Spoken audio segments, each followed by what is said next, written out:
खेल तो 35-40% के अंदर हो जाता है। ये 52% का वोट बैंक जिसके साथ चला जाएगा उसकी सरकार बन जाएगी। कोई पिछड़ा पिछड़ा की जरूरत बिहार में नहीं है। उसी वोट बैंक पर नजर कांग्रेस पार्टी की है और इन तीनों में सबसे बड़ा वोट बैंक दलितों का है। सबसे बड़ा वोट बैंक दलितों का है, उसके बाद मुसलमानों का है और फिर सवर्ण का है। देखिए, राहुल गांधी का प्रायोरिटी इस वक्त ना तेजस्वी यादव है, ना मुकेश सहनी है, ना वाम दल है। राहुल गांधी का जो मेन मुद्दा है वो बिहार है और जो खबर हम तक आई है मुकेश सहनी की जो मांग है, अब उस पर तेजस्वी क्या फैसला लेंगे किसी को नहीं पता है, लेकिन कुछ ऐसी सीटें हैं कांग्रेस पार्टी को जिस पर नजर मुकेश सहनी की भी लगी हुई बनी हुई। राहुल गांधी ने अचानक से तेजस्वी को बुलाया है, ये खबर बिल्कुल बहुत अचानक बैठक बुलाई, बहुत अचानक। कल शाम तक शायद खबर नहीं होगा, पटना में कहीं खबर चला भी नहीं था। अचानक पता चला कि तेजस्वी जी जो है, तेजस्वी प्रसाद यादव जो है वो दिल्ली निकले हैं। अब लालू जी करते क्या है कि पहले ही अपना सीट तय करके प्रत्याशी को टिकट बांटने लगे, पहले ही क्लियर कर देते अपने सीटों पर। अब औरंगाबाद में अभय कुशवाहा को जो टिकट दिया गया उस समय तक सीट शेयरिंग तक नहीं हुआ था, प्रत्याशी खड़ा कर दिए। लेकिन चर्चा ये होना चाहिए ना भाई कि 70 सीट पर लड़े, ठीक है, कितने सीटों पर जीतने के लिए लड़े? कांग्रेस लड़ी कहां से? मिथिलांचल से। मिथिलांचल में ऑलरेडी का एकदम सुपड़ा साफ हो जाता है। आप लोकसभा ही उठाकर देख लीजिए, मधेपुरा देख लीजिए, लैंड ऑफ यादव है, वहां पे जेडीयू जीतती है। आप सुपौल देख लीजिए, आप झंझारपुर देख लीजिए, कोई भी लोकसभा उठाकर देख लीजिए। 27 और 8 35 सीटों का मैंने अब तक स्टोरी किया है जहां पर कांग्रेस लड़ रही है, जिसमें 19 सीट तो विनिंग सीट है। इसके अलावा 15, 18, 20 और सीटें हैं जो तय कर ली गई हैं कि वहां से कांग्रेस ही लड़ेगी। अब उन सीटों पर मुकेश सहनी के प्रत्याशी, मुकेश सहनी का भी मांग है, 2-4 सीट ही है, दावेदार वहां पे उनके हैं, हमको मिले। लेकिन आपको ये बात, जिन सीटों पर 3 बार, 4 बार, 5 बार, 7-7 बार, 8-8 बार, गया से प्रेम कुमार 7 बार जीत रहे हैं, 7 बार जीत, वो इस बात का क्लियर मैसेज है कि इस बार का स्ट्रैटेजी कांग्रेस का अलग है। 24 में मोटा मोटी 18 से 20 सीटें वहां पर एनडीए गठबंधन जीतती है, तो वहां पर कांग्रेस को उतार देना है। मतलब जहां एनडीए मजबूत है वहीं कांग्रेस को सीट देना है। मार्केटिंग में या सेल्स में 2 ही थ्योरी काम करता है, या तो अब महंगा आइटम 2-4 बेच के कमाइए, या फिर सस्ता आइटम आप इतना बेच दीजिए कि वो महंगा से माना जाए। कांग्रेस ने बहुत स्पष्ट कर लिया है कि भाई हम जो लड़ेंगे सो लड़ेंगे, सीएम फेस क्लियर नहीं करेंगे कि तेजस्वी है कि कौन है। अभी तक चाहे मदन मोहन झा कह लीजिए, अखिलेश प्रसाद सिंह कह लीजिए, ये लोग पिट्ठू थे कांग्रेस पार्टी के अंदर। जिस तरीके से भारतीय जनता पार्टी एकदम पिट्ठू बन गई है नीतीश कुमार की, मतलब सुशील मोदी से लेकर और रेणु देवी से लेकर और सम्राट चौधरी तक इन लोगों को लगता ही नहीं है कि बिहार में बीजेपी सरकार भी बना सकती है। बिहार में विधानसभा का चुनाव होने वाला है और इससे ठीक पहले बैठकों का दौर दोनों गठबंधन के अंदर खूब हो रही है। हालिया बैठक आज दिल्ली में इंडिया गठबंधन की हुई, जिसमें तमाम जो प्रमुख नेता थे, कुछ दलों को अगर छोड़ दिया जाए तो सभी लोग शामिल थे। कांग्रेस से राहुल गांधी, मल्लिकार्जुन खड़गे और बिहार से नेता प्रतिपक्ष तेजस्वी यादव भी इस बैठक में शामिल हुए। लेकिन उसी बैठक में इंडिया गठबंधन के सहयोगी दल मुकेश सहनी नजर नहीं आए, वाम दल का कोई चेहरा नजर नहीं आया। सवाल है कि क्या इंडिया गठबंधन के अंदर कांग्रेस और आरजेडी ही मिलकर फैसला लेगी या फिर कोई और बात है? मेरे साथ उदित आर्यन है, बिहार की राजनीति को भी आप बहुत करीब से देख रहे हैं और उस पर आपका ओपिनियन भी आता है। आज की जो बैठक हुई दिल्ली में, इस बैठक के क्या मायने मतलब निकाले जाए? क्योंकि अगर आप इंडिया गठबंधन कहते हैं इस बैठक को, तो फिर मुकेश सहनी नहीं है, वाम दल का कोई चेहरा नहीं है, क्या कहा जाए इसे? देखिए, इसको लेकर मेरी बातचीत हुई सभी पार्टी के नेताओं से, राजद में भी हुई, मुकेश सहनी जिनका आप जिक्र कर रहे हैं उनके भी एक करीबी नेता से मेरी बातचीत हुई। इसको लेकर अभी तक कुछ क्लियर कट है नहीं कि राहुल गांधी ने सबको बुलाया क्यों नहीं। देखिए, राहुल गांधी का प्रायोरिटी इस वक्त ना तेजस्वी यादव है, ना मुकेश सहनी है, ना वाम दल है। राहुल गांधी का जो मेन मुद्दा है वो बिहार है। और बिरजू मैं बता दूं कि 2025 के लिए राहुल गांधी का यह तैयारी चल भी नहीं रहा है। राहुल गांधी का प्राइम फोकस साल 2029 का लोकसभा चुनाव है और उसके लिए जमीन अभी से तैयार की जा रही है। और विधानसभा उसका सबसे अच्छा एक्सपेरिमेंट हो सकता है कि राहुल गांधी का जो धुआंधार 5-6 दौरा हो गया वो कितना इंपैक्ट डाल रहा है बिहार के वोटर्स पर। सबसे बढ़िया रिजल्ट अभी देखिए, इस बार का विधानसभा चुनाव जो होगा ना, उससे बहुत क्लियर हो जाएगा कि राहुल गांधी का कितना इन्फ्लुएंस बिहार में जो दौरा हुआ उसका पड़ा है। प्रभारी बदले गए, प्रदेश अध्यक्ष बदले नहीं गए, एक को हटाया गया और दूसरे को लाया गया, वो हटे नहीं है, उनको हटाया गया है। आज जो बैठक हुआ दिल्ली में, राहुल गांधी ने अचानक से तेजस्वी को बुलाया है, ये खबर बिल्कुल बहुत अचानक बैठक बुलाई, बहुत अचानक। कल शाम तक शायद खबर नहीं होगा, पटना में कहीं खबर चला भी नहीं था। अचानक पता चला कि तेजस्वी जी जो है, तेजस्वी प्रसाद यादव जो है वो दिल्ली निकले हैं। अब जहां तक बैठक की बात है, जो इनपुट हम तक आई है, सीट शेयरिंग को लेकर ही बातचीत हुआ है। देखिए, कांग्रेस पार्टी कुछ मुद्दों पर बड़ा अड़िग हो गई है इस बार। जैसे कि सीट शेयरिंग में पिछले बार 70 सीटों पर लड़ी, एक बदनामी मिला, आरोप भी लगा बहुत कि 70 पे लड़के 19 सीट जीते। लेकिन चर्चा ये होना चाहिए ना भाई कि 70 सीट पर लड़े, ठीक है, कितने सीटों पर जीतने के लिए लड़े। पिछले बार क्या हुआ था, मुकेश सहनी अचानक से महागठबंधन से बाहर हुए थे, उपेंद्र कुशवाहा बाहर हुए थे, मानी जी भी बाहर हो गए थे। तो जो सीट बचा था, देखिए राजद की ये आप कहिए कि विजडम है या चालाकी है जो कहिए या कूटनीति है कि पहले ही आप लोग सब याद कर लीजिए बिरजू, लालू जी करते क्या है कि पहले ही अपना सीट तय करके प्रत्याशी को टिकट बांटने लगते, पहले ही क्लियर कर देते अपने सीटों पर। अब औरंगाबाद में अभय कुशवाहा को जो टिकट दिया गया उस समय तक सीट शेयरिंग तक नहीं हुआ था, प्रत्याशी खड़ा कर दिए। तो लालू प्रसाद यादव अपना गणित जानते हैं कि उनको बिहार में किस सीट से लड़ेंगे तो उनकी पार्टी जीतेगी, और बाद में जो बचा खुचा सीट है वो गठबंधन में बांट देते हैं। ये एक ट्रेंड रहा है राष्ट्रीय जनता दल का, आरजेडी का। लेकिन इस बार जो पॉलिटिक्स बिहार में चल रहा है और खासकर जो कांग्रेस पार्टी का रवैया है, जनवरी के महीने से आप देखिए, आप लोग भी कवर कर ही रहे हैं लगातार, जनवरी से कांग्रेस पार्टी में जो बदलाव हुआ, संगठन में बदलाव हुआ, संगठन पर काम हुआ, कन्हैया का दौरा हुआ, कृष्णा लवरू की एंट्री हुई, पूरा कांग्रेस टीम आकर पटना बैठा हुआ है। वो इस बात का क्लियर मैसेज है कि इस बार का स्ट्रैटेजी कांग्रेस का अलग है। अब क्या अलग है, कुछ शर्तें ऐसी रखी गई हैं, जैसे कि पहला शर्त आप समझिए, पहला शर्त है कि वैसे सीट चिन्हित होंगे जिन सीटों पर 3 बार 4 बार 5 बार 7 बार 8 बार, गया से प्रेम कुमार 7 बार जीत रहे हैं, 7 बार जीत रहे हैं। बांकीपुर पटना जहां हम लोग बैठे हैं, गढ़ है, नितिन नवीन, इनके पिताजी 4 बार जीते, ये 4 बार जीत चुके हैं, तो 8 बार ये लोग का हो गया। ऐसे सीटों को चिन्हित करना है। कांग्रेस को इस बार, पिछली बार भी सीटें दे दी गई थी, सब सीट दिया गया। लक्ष्मण यहाँ से लड़े थे, मनोहर श्रीवास्तव लड़े थे आपको गया टाउन से, जहां से प्रेम कुमार है, तो वैसी सीटें दी गई जो कांग्रेस मतलब तय कि हारेगी। इस बार वैसी जितनी सीटें निकले, चाहे 10 निकले या 100 निकले, जितना सीट निकलेगा उन सीटों का वितरण सभी पार्टियों में अनुपात में होगा, कमजोर जो भी सीटें रहे, हाँ जो भी कमजोर सीट है। अब आप बताइए, शाहाबाद जो एरिया है, बक्सर, भभुआ मतलब कैमूर, रोहतास और भोजपुर, 4 जिला है, 22 विधानसभा सीट पड़ता है इसमें।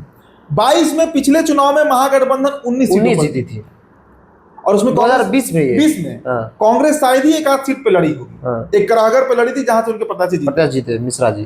कांग्रेस लड़ी कहां से, मिथिलांचल से। मिथिलांचल में ऑलरेडी का एकदम सुपड़ा साफ हो जाता है।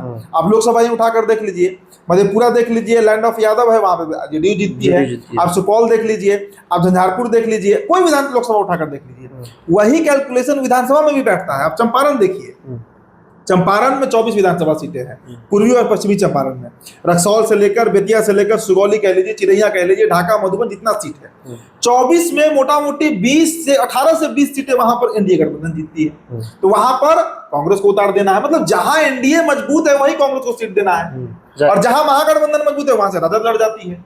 ये इस बार नहीं चलने वाला है, ये स्पष्ट मैसेज है। 54 सीट ही मिले, 54 सीट का ही चर्चा है कि 54 सीट कांग्रेस लड़ेगी, लेकिन देखिएगा पिछले बार से अधिक सीट इस बार जीत कर आएगी, तय है। अच्छा होगा, पिछली बार बहुत जबरदस्त होगा इस बार। अब यही सबसे बड़ा टेंशन का विषय है लालू प्रसाद यादव के लिए भी और तेजस्वी यादव के लिए। लड़ेंगे ये, पिछले बार कितना 144 सीट पे 140 सीट पे लड़ेंगे, 44। इस बार तो खैर उतना नहीं मिलेगा, इस बार सीट कम होगा, 130 135 की चर्चा है। लेकिन जो सीट लड़ेंगे उसमें से कई ऐसी सीटें होंगी जहां पर एनडीए सच में मजबूत है, वाकई मजबूत है। एक और यहां पर कहानी है जो खबर हम तक आई है, मुकेश सहनी की जो मांग है, अब उस पर तेजस्वी क्या फैसला लेंगे किसी को नहीं पता है, लेकिन कुछ ऐसी सीटें हैं कांग्रेस पार्टी को जिस पर नजर मुकेश सहनी की भी लगी हुई है, बनी हुई है, और वो विनिंग सीट है, वो जीता हुआ सीट है कांग्रेस पार्टी का। उसको लेकर भी clear cut message Rahul Gandhi का है, कृष्ण लवरू का है कि कम से कम देखिए, मैंने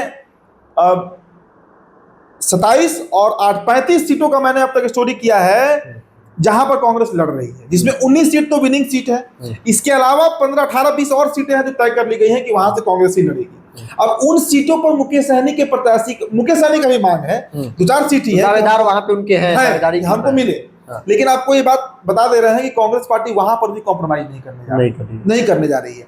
देखिए, मार्केटिंग में या सेल्स में 2 ही थ्योरी काम करता है, या तो अब महंगा आइटम 2-4 बेच के कमाइए, या फिर सस्ता आइटम आप इतना बेच दीजिए कि वो महंगा से ज्यादा कमाई हो जाए।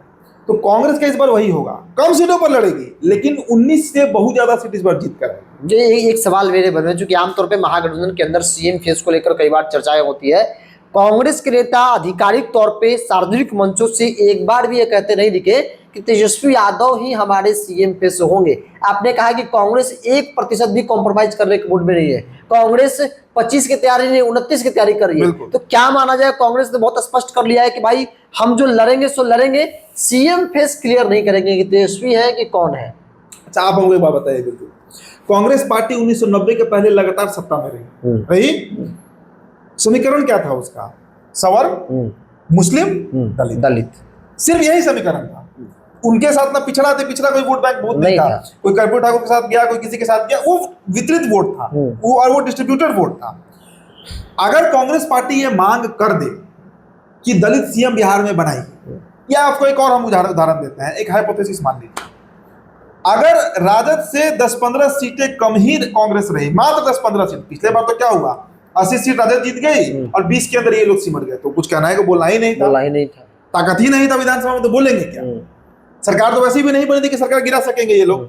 अगर इस बार मान लीजिए कि 45 के आसपास सीट कांग्रेस जीत जा रही है और अगर 55 से 60 सीटों के बीच आरजेडी सिमट जा रही है, तो फिर दावेदारी कांग्रेस की हो जाएगी ना बिहार में? क्यों नहीं होगी? सिर्फ इसलिए कि आप ज्यादा बड़ा पार्टी है। भाई किस बात का बड़ा पार्टी है?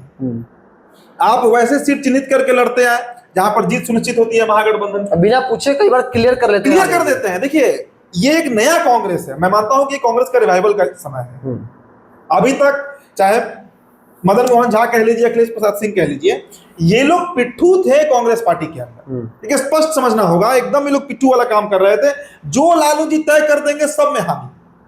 जिस तरीके से आज भारतीय जनता पार्टी एकदम पिट्ठू बन गई है नीतीश कुमार की, मतलब सुशील मोदी से लेकर और रेणु देवी से लेकर और सम्राट चौधरी तक, इन लोगों को लगता ही नहीं है कि बिहार में बीजेपी सरकार भी बना सकती है। एक माइंडसेट हो गया है। वही स्थिति कांग्रेस पार्टी का था। लेकिन मेरा मानना है कि बीजेपी से पहले कांग्रेस रिवाइव कर जाएगी बिहार में। अब देखिएगा, एक अंतिम सवाल मेरा है, जो आपने कहा कि भाई बहुत कंप्रोमाइज नहीं करेगी, आपने समीकरण का जिक्र किया कि दलित, मुसलमान और सवर्ण समीकरण के सहारे कांग्रेस बिहार में राज की एक मजबूत जनाधार वही कांग्रेस का रहा है।